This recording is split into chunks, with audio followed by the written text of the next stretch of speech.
Vaše Excellency, dame I gospoda. Your Excellencies, ladies and gentlemen, good afternoon. I'm glad to welcome you here today on this panel discussion, and as the panel discussion is entitled Macedonian Economic Development, Attraction of Investments.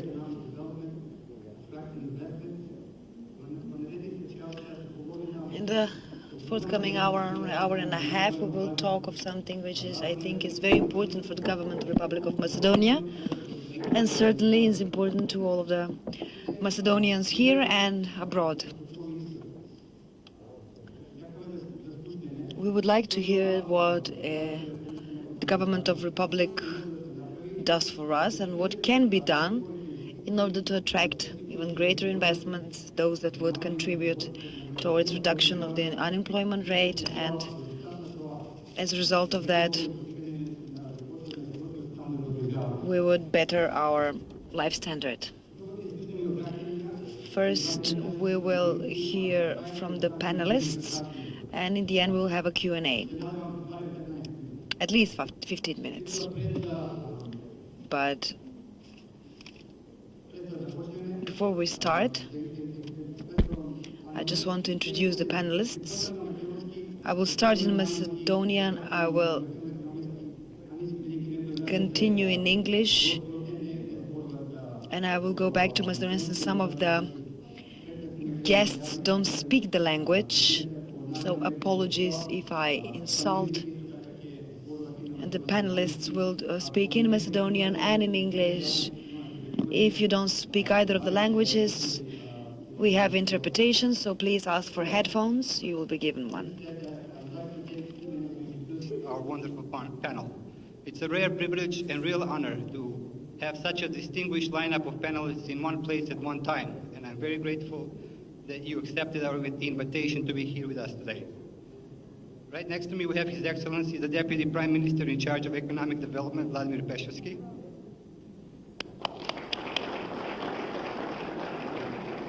The Governor of the National Bank of Macedonia, Mr. Dimitar Bogov. His Excellency, the Deputy Minister of Economy, Mr. Hristijan Delev. His Excellency, and I believe the newest minister in the cabinet of Prime Minister Gruevski, and the new Minister for Attracting Foreign Direct Investments, Mr. Naumoff.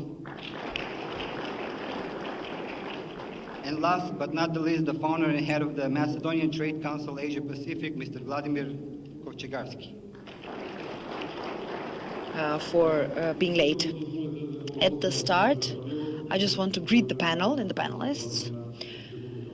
Dear Mr. Bogov, the Governor of the National Bank, dear Minister, Mr. Naumoff, in charge of attracting foreign investments, Mr. Hristijan Delev, Deputy Minister of Economy, Mr. Vladimir Kofcegarki, Macedonian Trade Council Asia Pacific, dear President of the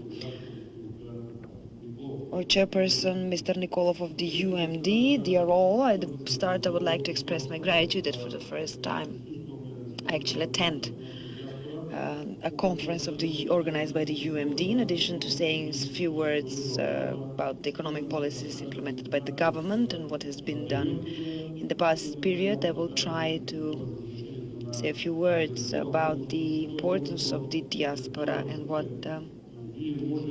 diaspora, all of you can do, which is slightly different than what has been asked of you so far. Before I go there, a few words about Macedonia. When we talk about an economic strategy or economic policy, irrespective of the fact whether we're talking about family or a household or a company or a state, one needs to scrutinize or identify the current state of affairs, what are the challenges, what are the resources available, and from there to identify the steps and to consider strategies and programs. We have relatively small territory, relatively small number of population, small-sized population that is landlocked, and doesn't have any enormous natural resources such as oil, gas, or maybe exit to sea, so we would have beaches to develop tourism and so on. So when we identify the basic parameters from an economic point of view, it's not a very powerful standing state. Just like when you analyze a company, when you analyze a state, so this is quite simplified, but the principle is the same. Emerge the strategies which the government should employ in order to overcome its weaknesses. If one takes a look at the fact that Macedonia is a small country in terms of a small market, in terms of a small size, one of the ways in which you can address the issue is to make as much as possible free trade agreements, so you can administratively expand the market for selling of your national products. We've done that in the past, and today Macedonia, in addition to being signatory of the Stabilization and Association Agreement, we have signed the free trade agreements with CEFTA states and those from the former Yugoslav Republic, plus other ones, EFTA states, Switzerland, Norway, Iceland, and Luxembourg. So with Turkey, with Ukraine agreements. And today we can export Macedonian products without border barriers to over 650 million people. So that's how you can, one of the ways how you can address the small size market issue. The landlocked issue can be resolved by strong infrastructural investments, good motorways, good and stable airports, telecommunication, energy linkage, and so on. So we have focused on this quite a bit, and for the first time now, even since 1945, I can say, whenever Macedonia attained its independence, we will now be able to finish the motorway towards the Demirkapia Gorge to the north. So now we're negotiating for several new motorways to be constructed and to secure the finances for that. The energy linkage with neighboring systems have been performed. The telecommunication network is one of the highest ranking in Europe. The links as well, I don't know whether you've landed in Skopje or Ohrid, but you could see that we have a new airport as well. So the aviation is also modernized, and that's also due to the reforms by the government. So when it comes to infrastructure, we invest a lot. When it comes to the additional aspects, which I believe Hristijan, Delev, or maybe even Jerry will mention, is the concept of free economic zones. And there we attempt to resolve the issue infrastructurally, but for companies that want to invest, so for SDIs, FDIs, where the legal issues have been resolved, you can get the land with exceptionally favorable conditions. So Alexander will explain to you the details. I'm not going to talk about the benefits, but when it comes to the infrastructure, in a place where we have access to water, to electricity, to natural gas in the zones. So the question of infrastructure is currently being resolved by attracting investors. Another challenge, which I didn't mention, and for a country as Macedonia is quite important, is that in the past few years, the world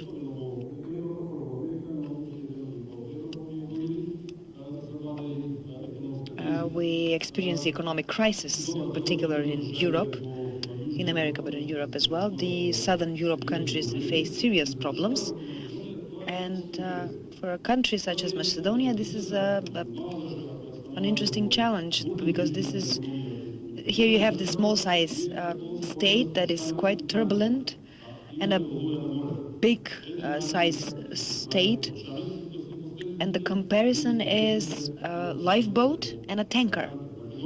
So you have one approach when you have to be in a lifeboat and you face a storm, and there are another approaches when you need to employ when you are in a tanker and you face a storm.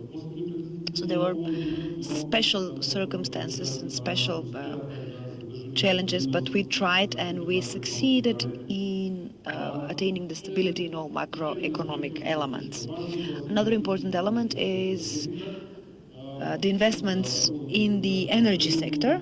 I'm not going to go into depth, but in every sub-segment of the energy sector, irrespective of the fact we are talking about the renewal of the existing infrastructure or the thermal power plant in Bitola, for example, where there where new mines and mine equipment have been procured, the generators, the turbines, everything has been refurbished. So we kind of rebuild the power, a thermal power plant. Everything else done in the energy sector was a kind of a regular maintenance. And it was a kind of an ongoing continuous process in order to provide for the continuous and stable provision of energy. The hydropower plants are also in operation. A few small-sized power plants have been constructed by private investors. The Svetipitka power plant, a small power plant, was also recently constructed, and Chebren and Galishta await investors. Also, we have started with the construction of the new pipeline with Serbia, and now we are trying to provide a pipeline of the capacity of 400 kilovolts is attempted to be built with Albania as well, so we hope for a stable supply. When it comes to the energy or maybe other sectors, you will talk in details, but one of the rare countries, Macedonia is one of the rare countries that's managed during and post-crisis to maintain the full stability of the financial system. None of the banks had to deal with solvency issues, bankruptcy or liquidity matters, so with the agreement of the central bank as well as the other commercial banks, and by various adjustments and modifications and the excellent control and management, we succeeded to maintain the financial stability in the country. So neither adverse implications have been identified in the banking system. So neither of the banks faced more serious problems. To go back to the strategy, what we are attempting to do in attracting of investors, FDIs, foreign direct investors, is not only foreign investors, but directly the issue of investment is to create a favorable business climate, the most favorable one we can create. So usually in such gatherings the question is asked as to the level of foreign investments, but I think that we should generally focus on the general level of investment. So the gross level of investment as percentage in the GDP for the first time exceeded the figure of 1 billion euros in 2006 and 2 billion euros threshold was exceeded in 2011. So 2006 and 2011. So first time we reached 1 billion in 2006, 2 billion in 2011. So this is the total number of investments, total rate. So it's not only foreign, but all the reforms that have been carried out contributed to the people, domestic and foreign international companies, to increase the level of investment in the country. Of course, during the crisis,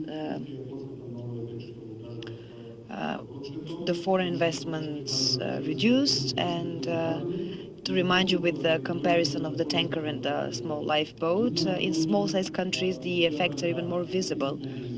But we attempted to compensate the reduction of the foreign investment with the significant increase of national domestic investment. How did we manage to do that? I know that majority of you have heard of an indicator which has been published by the World Bank, the single institution in the world that has a sophisticated technology and methodology for measuring the business climate in various states, and that's the World Bank. And in the past few years, starting 2006, the improvement of the business climate have been significant. 2006, Macedonia was ranked by the World Bank on the 94th position of 185 or 86 states. Macedonia was in 2006 somewhere at the average, the middle, by the successfulness of the business climate and so on. So gradually this ranking was improved, and 2007 we are at the 92nd position, then 85th, 2011 34th, and 13 at the 22nd, that is the 23rd place in the world. There is no country in the world that has improved the business climate bigger than the one made in Macedonia for the past few years. So according to the conditions for doing business, so it's not our claim, it's the claim of the international experts, the World Bank experts, Macedonia is on the 23rd position. Bulgaria, which is EU member state, has the 66th place. Croatia is on the 84th, and Serbia, which we thought was an example that we need to follow, is on the 86th place. So now things have changed. Macedonia is now an example of how Macedonia does the reform and how the business climate should be carried out. We might be negated on a political basis by the EU. Some might negate our identity or name, but the World Bank does not deal with politics. They have objective criteria, objective methodology, and by the conditions and requirements as to doing business, it's much better than the 2/3 of the EU member states. We are ranked higher than Austria and one position behind Germany. So when it comes to the administrative reform, that doesn't mean that the market is big enough or the life standard of the people has increased. We know that needs time. We need time for that. But this is the road we need to follow. Those that want to manage the state need to follow this principle. Constant commitment, constant reforming, using the best world experiences, but what is important is adjusting to the real needs of the state. We used to have a lot of consultants from abroad, but none results. But results were none. When we took things into our own hands with true interest and commitment and willingness to work, these improvements occurred.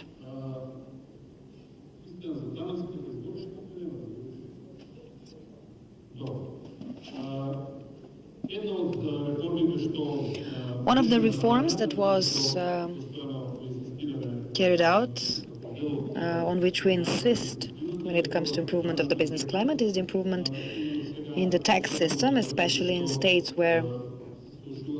which face serious fiscal problems where they have fiscal disbalances in the budget. We see somewhere an increase in the taxes, reduction in salaries, reduction in pensions, social contributions and so on. In addition to the crisis in Macedonia, fortunately, nothing of the sort happened. We gave a promise in the elections that the tax policy will not be amended, and that remains to be one of the most attractive ones in the world. from an aspect of the procedure for doing business, for paying taxes, and the easiness by which taxes are being paid. Macedonia, almost every year, by the World Bank as well as by PricewaterhouseCoopers, the consultancy agency, is regularly placed among the 5 top countries when it comes to the easiness by which taxes are being paid. We have a system of a flat tax, a 10% of flat tax of income tax and profit tax for natural persons and legal entities, as well as there's one difference here for companies, for which do not distribute the revenues in dividends. The profit tax is 0. That means that you reinvest or you just put it in the company, you don't pay any taxes to the profit. Whereas the flat tax rate of 10% means that out of what you have earned as a physical natural person, at the end of the year you pay 10% to the state, and that's it.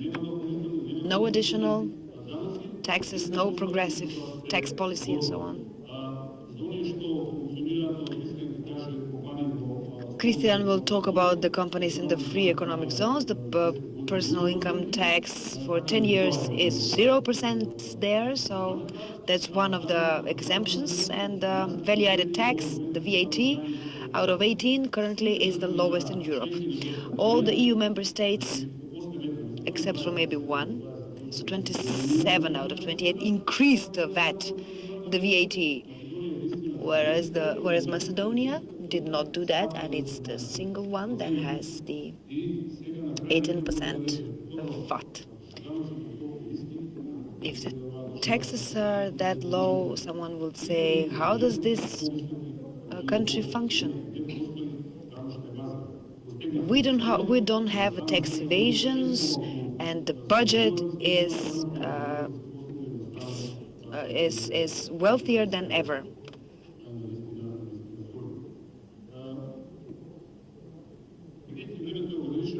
I have limited time. I will leave room to the rest. Just a few words about the Macedonian diaspora. If you converse with an average Macedonian or people that are insufficiently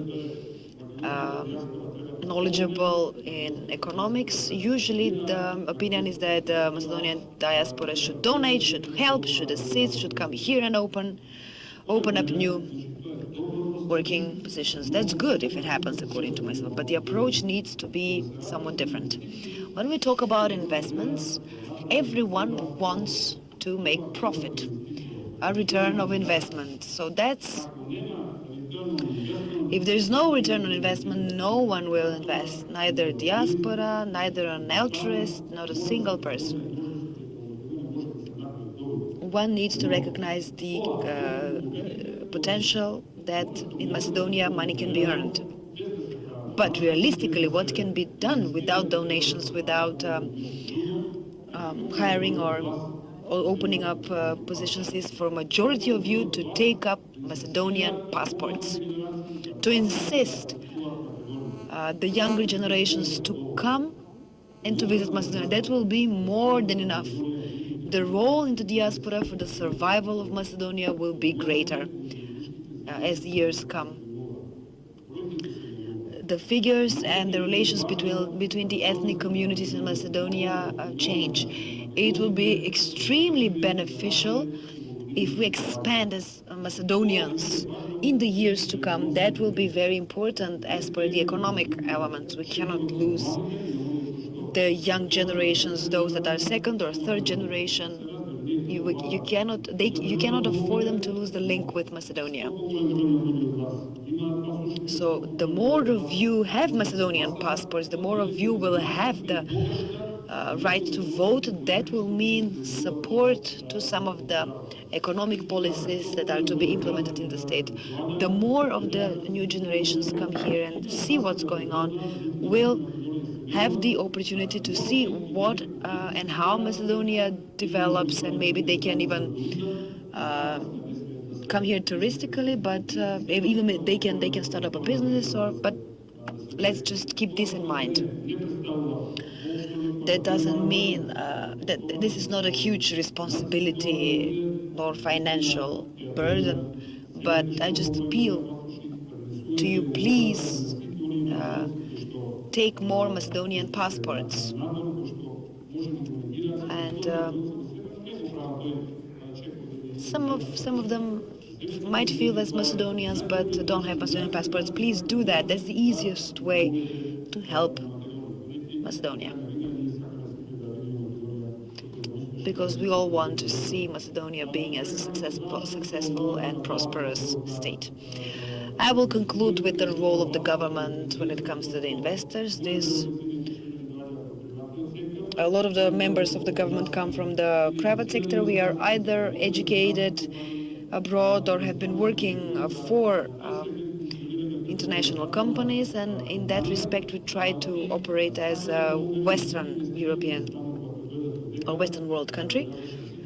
So the investors, when they come here, they can resolve all of their problems, because investors will come if they have return on investment. Only in that way we will help our country to move forward. Thank you very much, and it was my honor and pleasure to be able to address you. Thank you. Mr. Pesevski, just to add on what you said, and we talked with the Governor Bogov. One idea would be Macedonia, following the Israeli example, to start issuing patriotic bonds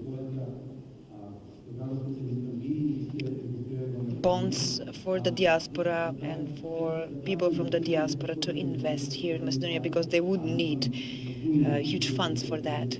And I think that a lot of people would be interested to do that. So the United Macedonian Diaspora is available to the extent possible to spread the word and to cooperate with you.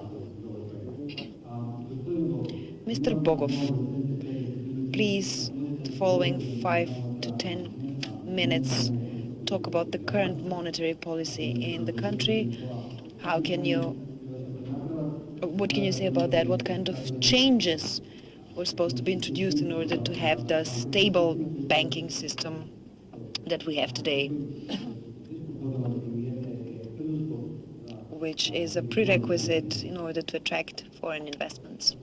Please.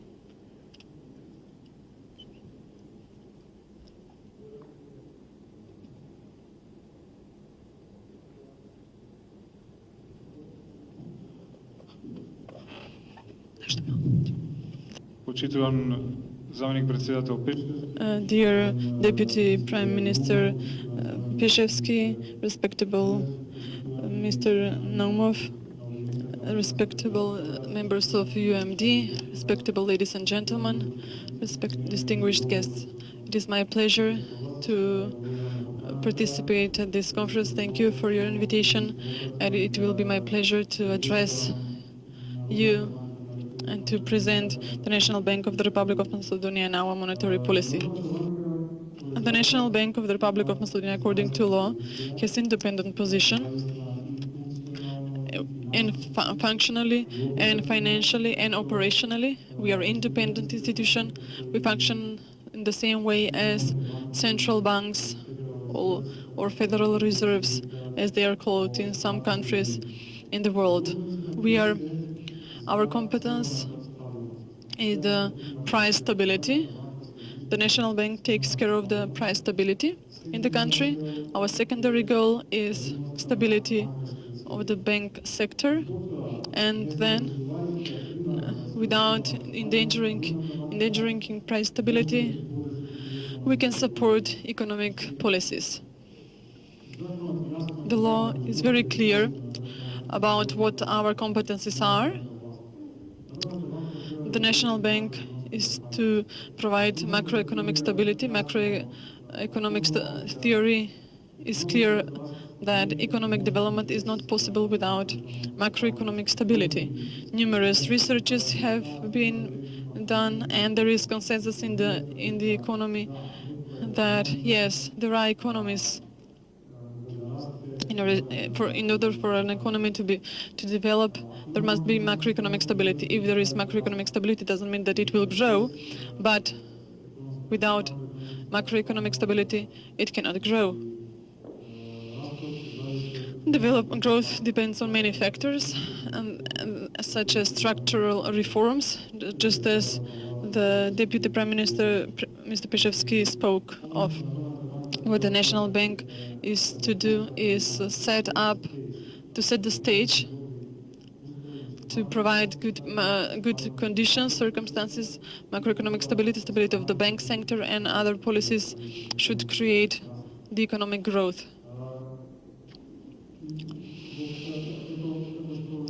As you may know, Macedonia has the policy of stable foreign currency, and we have run this policy for 16 years. The dinar is unchangeable in comparison to the euro. We chose this type of policy on purpose because for small open economies such as ours, it has proven that they function better if they relate to a stronger economy and import price stability from there. We run successfully this type of policy, and these 16 years we have provided price stability, which can be seen through inflation, which is 2.2% per year. In the Eurozone, in this period, inflation is also 2%, so we have achieved this price stability by relating us to the euro. When I speak on this subject, I'd like to compare Macedonia to what's been going on in the EU. In the 1980s, in the EU, first contours came to the surface of what is today called Eurozone, and the first mechanisms of foreign currencies have been introduced. Countries such as Austria, they chose to have fixed currency toward the German mark. And opposed to them, Spain, Portugal, Greece, and other, they had fluctuating currency. Today we are clear where one and where are the others. In order to have that stability, in relation to the German mark, they had to have prudent fiscal policies. Their business sector had to be very efficient to increase productivity, because that was the only way to keep pace and competitiveness of economy. On the other hand, other countries, just as I mentioned, Spain, Italy, Portugal, Greece, they improved competitiveness all the time with devaluation of their currency, but devaluation without structural reforms brings no results. Finally, eventually you will find out that it has no value. So if the first ones did structural reforms in order to keep competitiveness, the second ones never did that. When they entered Eurozone, it all came to surface, and it was not possible to do such corrections of currencies in order to improve competitiveness, and they got where they are now. On the other hand, Austria, Netherlands,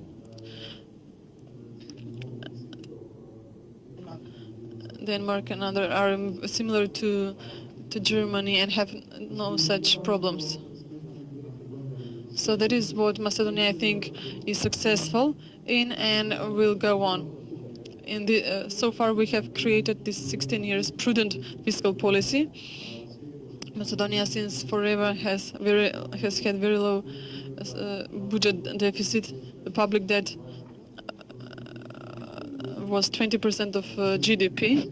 Budget deficiency has never been more than 1%, maybe sometimes even more. Then we had contracyclic, and we had certain increase of the public debt, but it is around 34% of GDP. Macroeconomic stability is what we keep to. The second element, which I mentioned, our secondary goal is bank sector, stable bank sector. Just as the Deputy Prime Minister Pesevski said, the Macedonian bank sector remained untackled in time of crisis when many banks and countries deteriorated. Why is it so? Yes, we have always had conservative policy, more prudent policies of banks, and our banks haven't had credit rate increases other countries. If 2007 it was 37%, the credit growth. The credit growth in other countries, 4 years, it was 50%. In some countries, 100%. They create bubble in that way. We also had, but we had a very small bubble. So when it exploded, these bubbles in Macedonia, we were not hit so much and damaged. The bank sector consolidated quickly. The capital was liquidity were appropriate with certain measures we took in 2009, and the bank sector is ready for support of economy. There are other factors which influence the opposite direction. 90% of our banks are foreign property, and some of them are Greek, Slovenian, and you know what problems they have, but their banks are in great shape. There are banks here, and they have great capital and high liquidity. And that is because their means are offered in the Macedonian economy. They do not overflow outside, and our banks are not supported by foreign sources of investment, just in Serbia, Romania, Hungary, and other countries. Before 2008, their credit growth relied on those foreign finance. After the crisis, they were blocked and drew back. We never, and here we in Macedonia have never relied on foreign sources of finance, always on home domestic deposits, and that is why our banks here are not hit by the fact that foreign banks draw their finance means in order to cover the problems they have in their countries, and also the means of our banks are not exported outside. Crediting is not going the way we'd like, because in order to become member of these groups, which have great problems, that means that they are occupied with themselves. Their cooperative strategies are very conservative, and that is where the credit rate suffers in our country.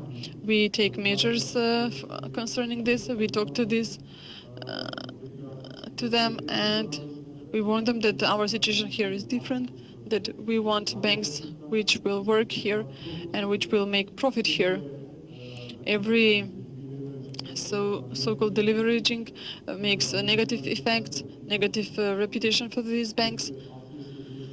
And on the other hand, they are systematically false banks for our system, and they may damage our system. That's why we take these measures. We talk to these investors, and we correct their behavior.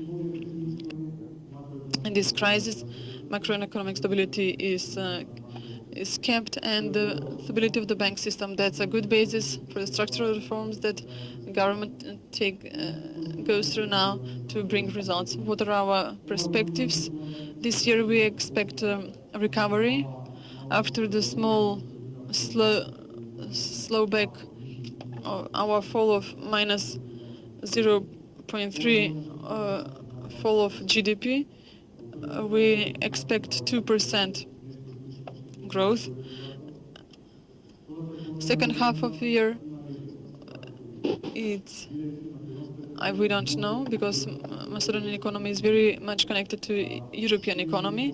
60% of our export goes to EU, 30% goes to neighboring countries, non-EU members, but they are themselves also related to the EU. So how EU economy develops, it influences us. So if in the EU there is no economic development, there will not be any demands for Macedonian products. The growth we have since the start of this year is not because of the demand of the EU, because we know there is still recession. This growth is due to new capacities built in Macedonia, and these investments that the government attracts, these are new capacities, new investments. Yes, it goes to the EU, but in the beginning, because it's a new production, new capacity, it has positive effect. When it reaches maximum, yes, it will share the fate of what happens to EU and the demand of EU. However, because we have every year new capacities, that demand, that production increases. And we have decoupling. We do not divide, we do not share totally the economic development fate of EU. Yes, the solution is diversification of our economy and of our export. Furthermore, on this, our panelist Kofcegarki will speak, because he is a better expert than me concerning this issue, diversification of markets in Asia, which are fast-growing economies, which would incite our economic development. All these positive flows of economic development. The contrast construction was very. We have a good situation in tourism also. So all sectors have positive growth except for the industry, where we have divergent flows, movements, certain sectors which are deeply connected to the fate of economic of the EU economy. I would like to conclude here, and then we may answer questions if there are any. Thank you, Mr. Delev. You in the were part of the diaspora, and since then you have great work experience in private and public sector. You can add on to what Mr. Pesevski said. Could you say more about how can we attract foreign investment? How can we promote our products in foreign markets? Thank you. Thank you. I will try to make a graphic representation of what was mentioned here. Just 1 second.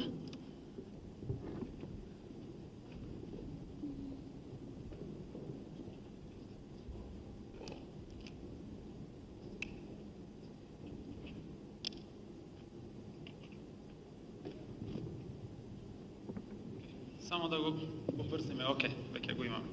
Благодарам. Прво да се заблагодарам.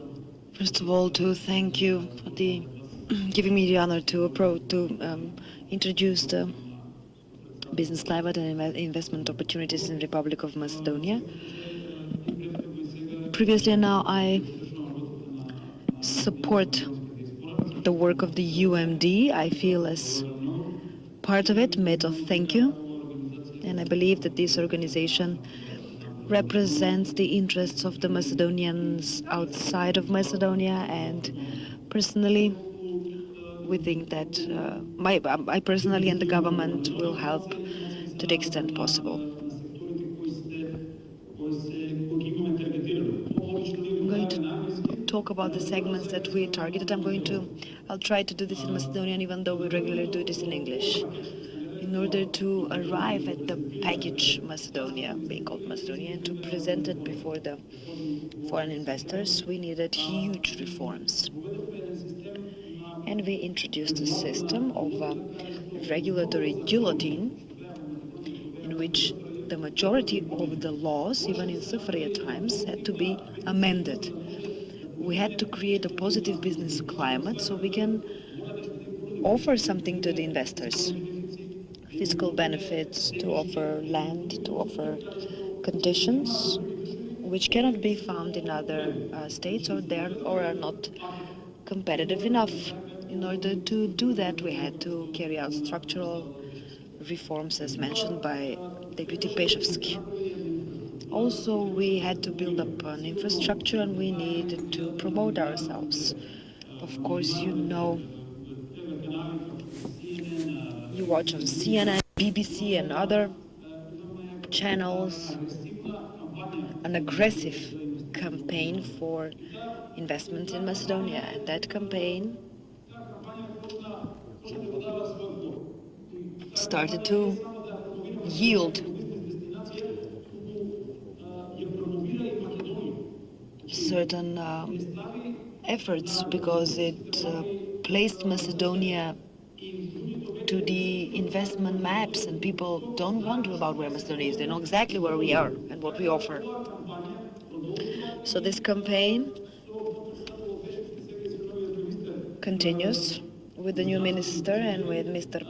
Pesevski. We are a part of a team that goes in different states around the world and promotes Macedonia and talks about the positive business climate in Macedonia.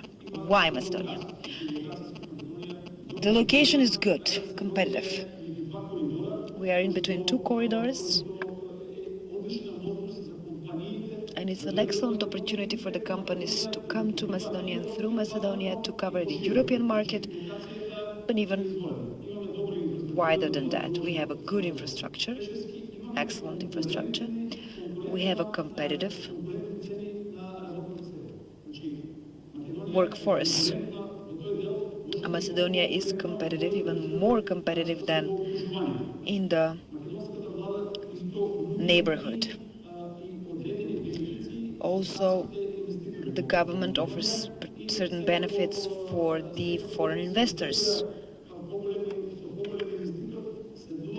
And we sit down with each and every investor of a bigger size for the package that needs to be drafted when it comes to the benefits, incentives and so on. So we can reduce the administrative barriers to the extent possible so the investors can easily approach the market. We have two pan-European corridors, a basic infrastructure, road network, railway, two international airports as well as international ports, which is being used. The one in Thessaloniki, which is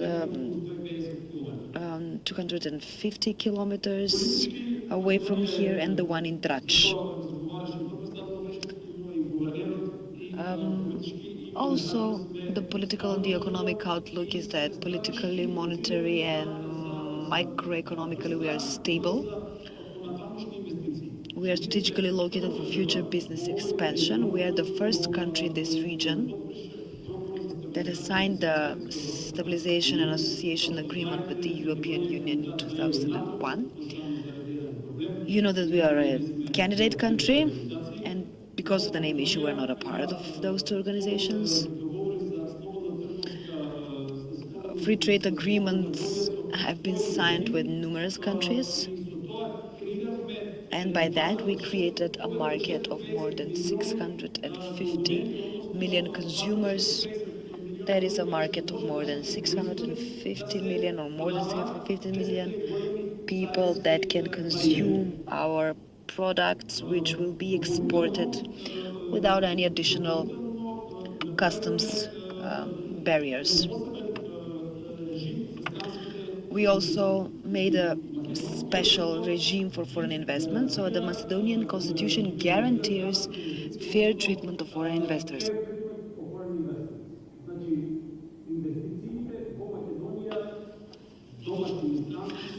Also, the investments in Macedonia's foreign or domestic are guaranteed with the constitution. Republic of Macedonia is a member of Multilateral Investment Guarantees Agency.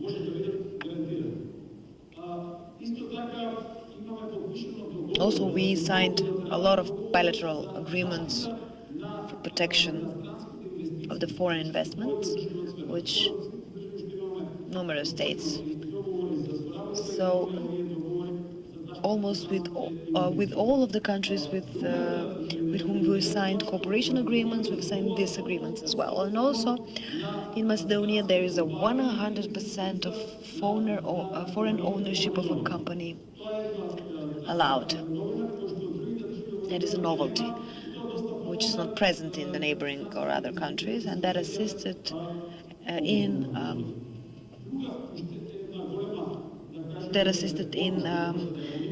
the comfortable feeling that investors have when they approach our country. No restrictions for repatriation of profits.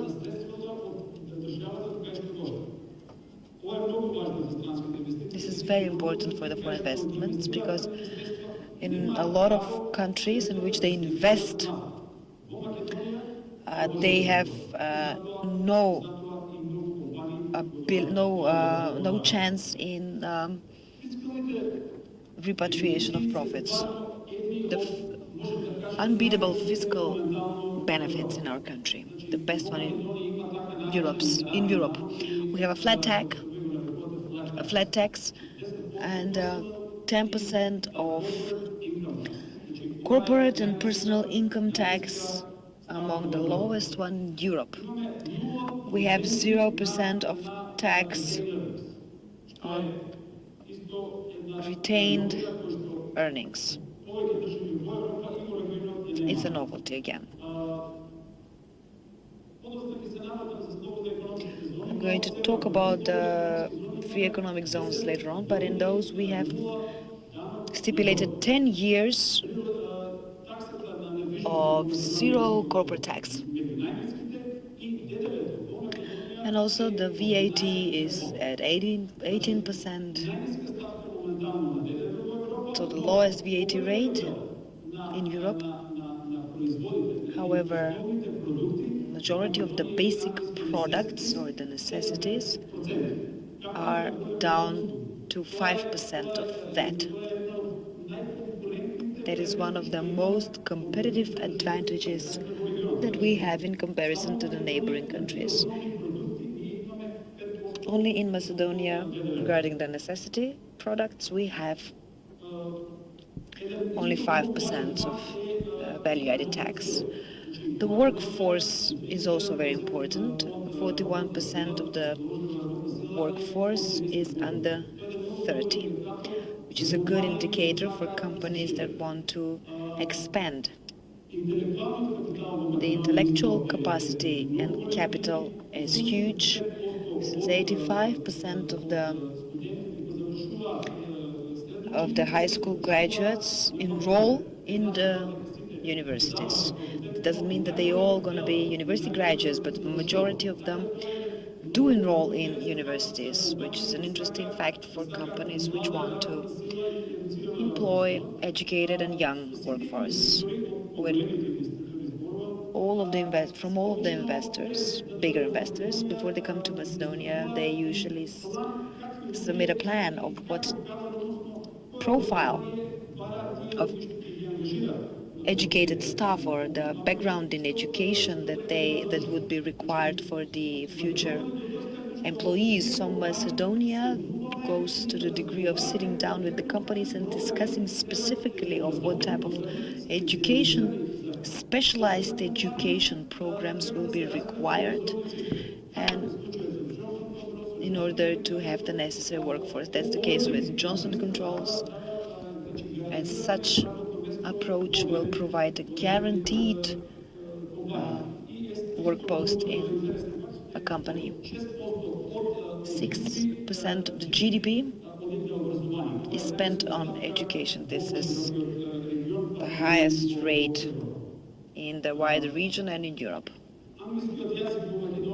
The English language is learned at the youngest age, and after several years following the elementary education, they are being taught two languages, either English or German, French or Russian. The regional languages are also spoken, which is very important for the international companies. Investment opportunities. We have targeted several sectors which are competitive enough, or priority sectors which are more competitive than in the region than others in the region. Machine and automotive components, the ICT, medical devices, pharmaceuticals, agribusiness and food processing, energy sector, real estate and construction, textile and tourism. The automotive industry is a sector that at the moment is probably living through its greatest renaissance period, because the majority of the companies which are in Macedonia currently present, which work and operate in Macedonia, or companies, because currently we have 8 companies that at the moment construct major factories, come from the automotive industry.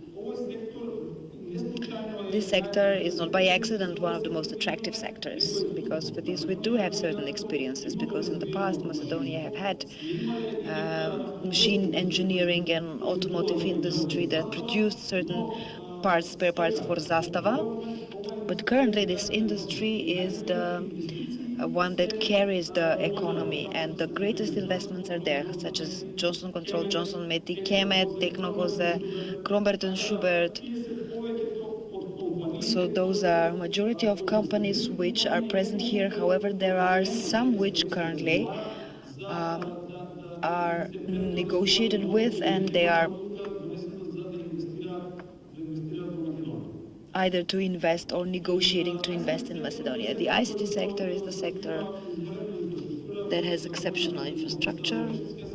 Pesevski said that a few days ago in Macedonia, 3 licenses for 4G have been awarded, so in a very short period of time we will be probably 4G nation, probably one of the first in the world.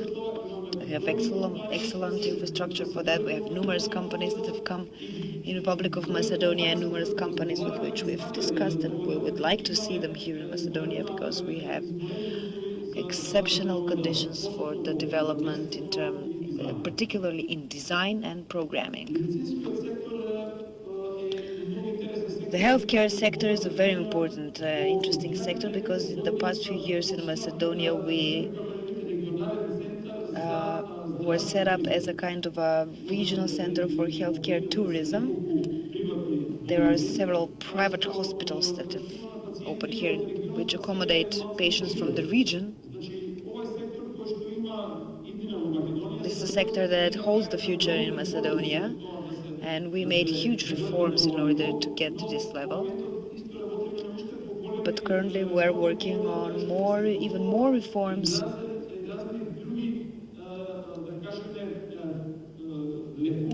that will also provide and offer various treatments which cannot be found in the region.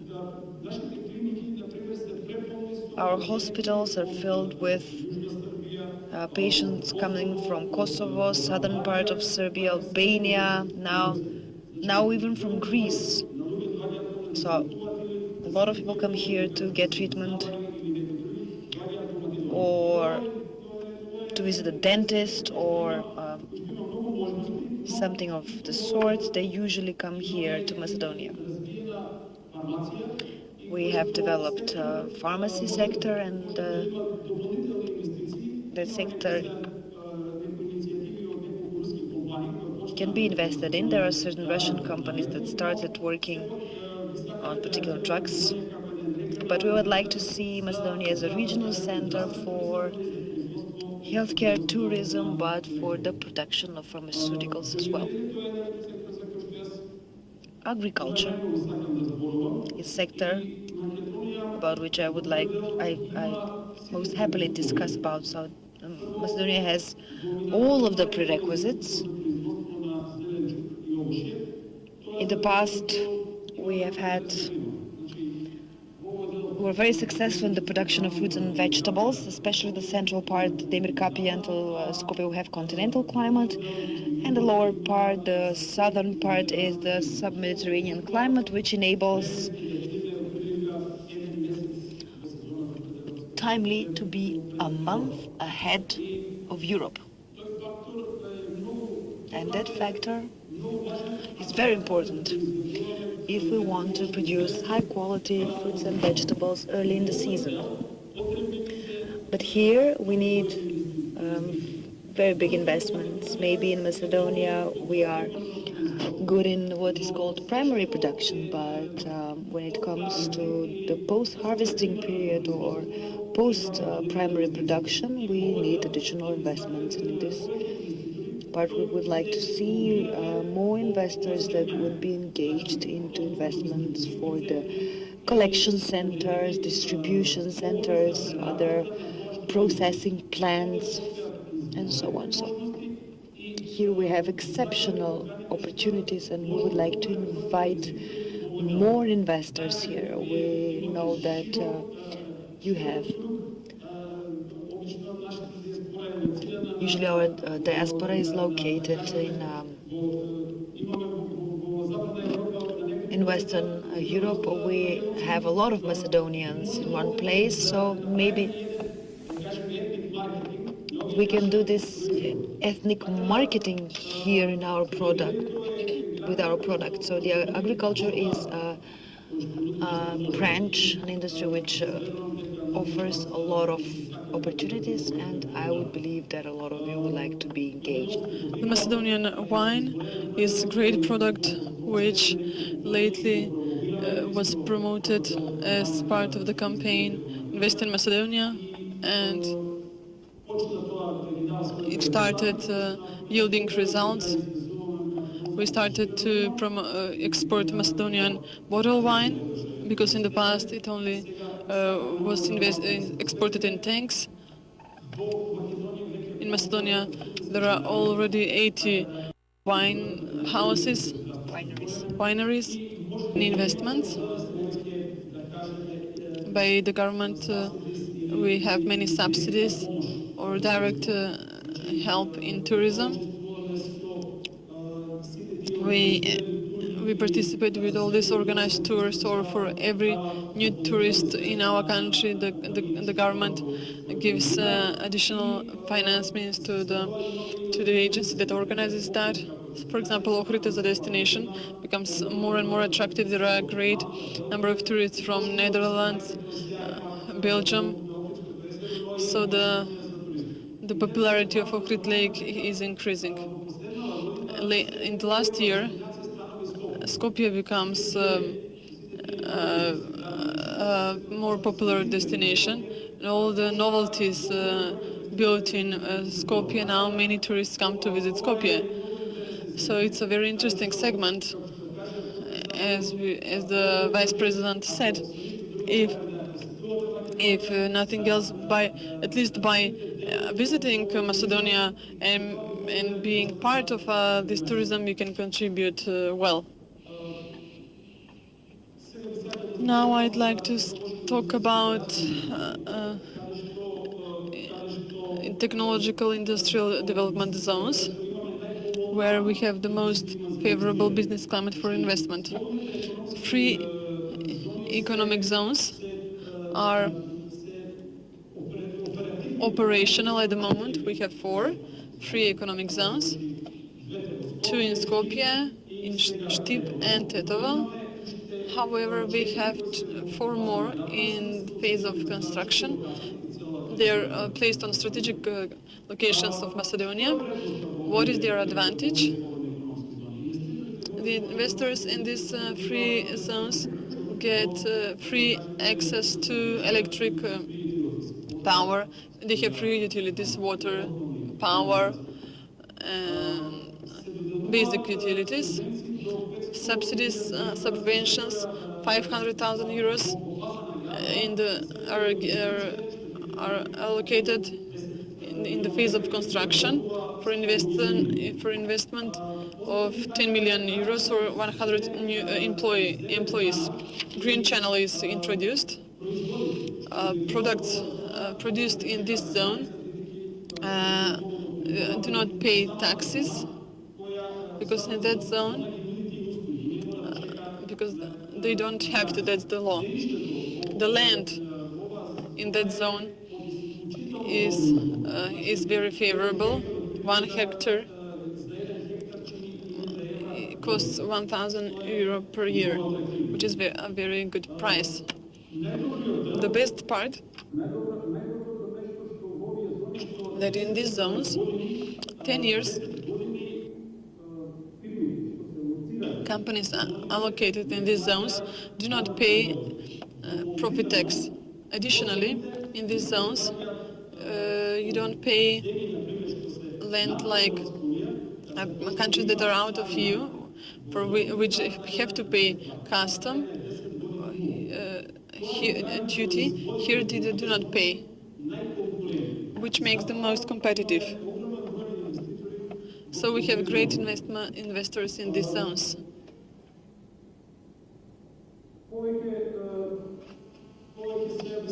I'd like to go back now to certain concrete investments like Kronberg and Schubert, Allianz, one investment in the tobacco industry, and a few testimonials of companies, of CEOs in Macedonia who have expressed their opinion on the positive climate in Macedonia. I would allow more time to make new colleague Jerry Naumoff, Minister of Foreign Investment, to comment further on this. Besides what the Deputy Prime Minister Pesevski said, I'd like to point out to you another business investment opportunity in Macedonia. There are many free apartments available in Skopje and in Ohrid. That's another possibility to invest in the real estate in Macedonia. This because Macedonia has fast growth, and I believe that very soon the price of real estate will increase. So that's an idea for you to think about, because now you have the opportunity to do that. Thank you. Jerry, Thank you. based on what you heard from the previous speakers, you can tell us a little bit. I know you're new to the position, but what is your plan for attracting foreign direct investments to Macedonia? Thank you. I'll go very fast.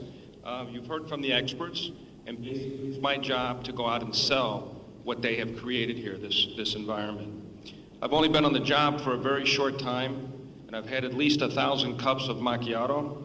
But I can tell you one thing for sure, is that starting with the Prime Minister and everyone else on this team, we are working 24/7, extremely hard. I've seen it firsthand. At the moment, I'm still developing my team and my strategy.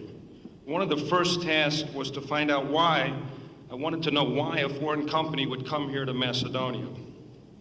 I studied the excellent incentives, the quality workforce, the great location, target sectors, and all the success stories that Hristijan just went through in detail. And when we went through that as a team, a question came up: where's the catch? How can this be? And I realized that people outside of Macedonia, they simply don't know. They don't know about Macedonia. They don't know about these great opportunities. That's the challenge. And really, this is my mission, is to reach as many businesses as possible and show them the advantages and the competitive environment to help make companies more profitable and more competitive by simply doing business in Macedonia. You just saw the reasons. You've heard the reasons. By doing so, I believe we can contribute to the goal of bringing new jobs and economic prosperity to Macedonia. That's simply my job, and that's my passion. Thank you very much. Thank you. Thank you. And Mr. Kofcegarki, we only have a couple of minutes, but having heard what you've heard so far, what do you think the Macedonian Trade Council Asia Pacific can help with to make Macedonia even more competitive and to bring investors to Macedonia? Добър ден, Vladimir Kovcek. Good afternoon. Thank you for the invitation. I'm Vladimir Kofcegarki. Thank you, Mr. Pesevski, Mr. Bogov, Mr. Naumoff, and Mr. Delev. These are beautiful moments. I wish successful work in future. Shortly, let me explain. The Council for Foreign Trade Asia Pacific formed 2012 in Sydney, Australia, with the goal to promote Macedonia as an investment location, destination, and tourist destination. And most importantly to us, creation new investment markets for Macedonian companies. So we have to attack. That's our goal. Open new markets in Asia. Why Southeast Asia? We cover 5 countries so far, now 4. We chose Southeast Asia because Macedonia has no representative there. So it's a constructive, this is a constructive criticism for the government. We have only 2 promoters in Asia, and it's a 4 billion people market. So we need 200 more. So I hope this will be received as a positive criticism. Southeast Asia. And second reason is that these countries are in the growth at the moment. These are Asian tigers. Their growth is 6 to 8 per year per country. 5th of May, we started our roadshow with Philippines, Thailand, Vietnam, Malaysia, and Indonesia. Of these roadshows, we presented Macedonian products to certain businessmen which we targeted. We were presented at certain food fairs. We set up great infrastructure with economic chambers there, and we have announcement of 2 potential investors from Indonesia and Thailand for opening small capacities in the development zones that my colleagues have spoke of. How could we as an organization help this government? Here is how we started. We work. UMD organizes global conference. We cover Asia. We have another team, Macedonia 2025. That's another organization. It's not. We have to be united all. I chose Asia Pacific because I don't want to overlap with our actions with Macedonia Invest 2025. We planned to enter Malaysia because when we saw that it was transferred to Malaysia, we drew back. We went on a roadshow there, we talked to him, and we agreed to go united. In Asia, we have so much to show. Are we competitive? Oh yeah, we are very competitive. A simple example, when I went to a supermarket in Thailand, pickles, it's our middle name. We produce as much $5.5 pickles, and here we sell €1 pickles. So we should stop.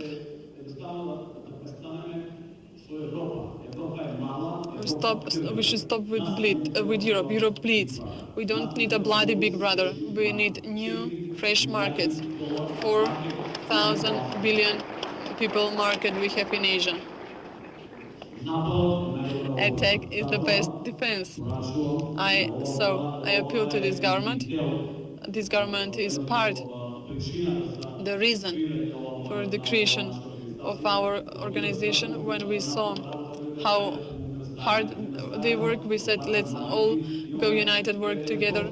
A simple example, Philippines and Indonesia, 350,000 million people. So enough with Europe, we should attack Asia. One piece of advice of mine for this government: attracting investment is a hard job. I've done this 1.5 years of my life with 2 companies which could take over Ohis. 1.5 years of hard work, of presentations and so on. We didn't succeed. The company decided to turn their global policy towards Asia. Of course, my advice for this government is, yes, okay, we work hard. We went through the whole world. Yes, no one could ask for more from the government, but let's go more concrete. For example, we have deficit $2 billion export-import. Let's determine one sector. Why do we need chicken from Brazil or beef from, I don't know, Argentina? We have our own mountains. Let's find companies with which we can work 50-50, like telecom and so on, where the government will invest together with that investment. The government will use their know-how. The company will have the support of the government. They will have guarantee, and simply we create more jobs and export more. For example, Moje Pile, the company Moje Pile, their price is not competitive because they produce little. They need to produce more because they are a small company. That's why their prices are not competitive. 50-50. I hope Pesevski, I know Mr. Pesevski was at a forum in Brazil for private-public creation of private-public companies. For example, agriculture. Let's set up open factories ourselves, and 90% of that capacity can go abroad and 10% here. At least our people can eat cheap food. Indonesia has 160 corporations, companies where there is 50% participation. 6 to 8% is their growth per year, and they will have double-digit growth in next years. So this is possible. This government does that. They just have to be more concrete.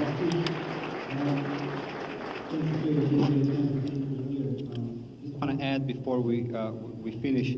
You and I have talked about this many times in the past. I think one way that we need, or one thing that and I'm hoping you can do this more now when, as a minister, is to target small to medium-sized companies from North America. These are companies that are usually overlooked. I know we all want huge companies, huge investments to come here, but I think these small to medium-sized companies that are not seen as the best investment in destinations as India or China, and don't get necessarily the service that they deserve. I think if we can target those, it would be beneficial to Macedonia. Уште една сакам да ви се заблагодарам на сите за вашето присуство. Нажалост немаме време за Thank you very much for your participation, for your presentation. Unfortunately, we don't have a lot of time for asking questions, so maybe one question.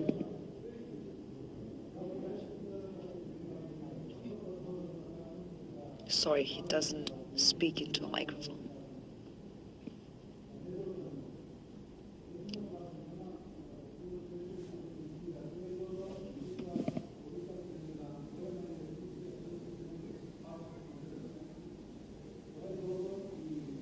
Владата тоа треба да го реализира. I want to say that currently, in order to do that, so there should be a proposal by the government to the National Assembly with the law on citizenship, Article 11. Macedonian by origin could have automatically attained citizenship just to apply and acquire citizenship. However, that was enforced only in 2002.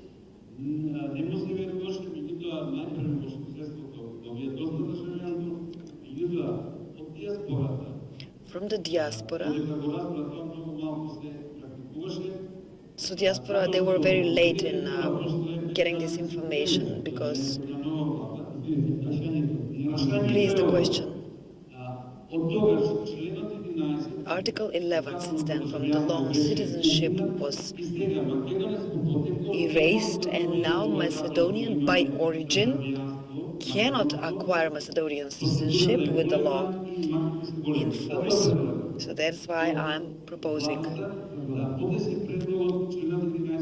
So we want to reinstate Article 11 for the Macedonian in the law on citizenship, because those Macedonians which are now in Bulgaria, which have escaped actually from Macedonian parts in Greece and Bulgaria, now they are abroad, they cannot regain their citizenship. Unfortunately, we don't have more time for questions.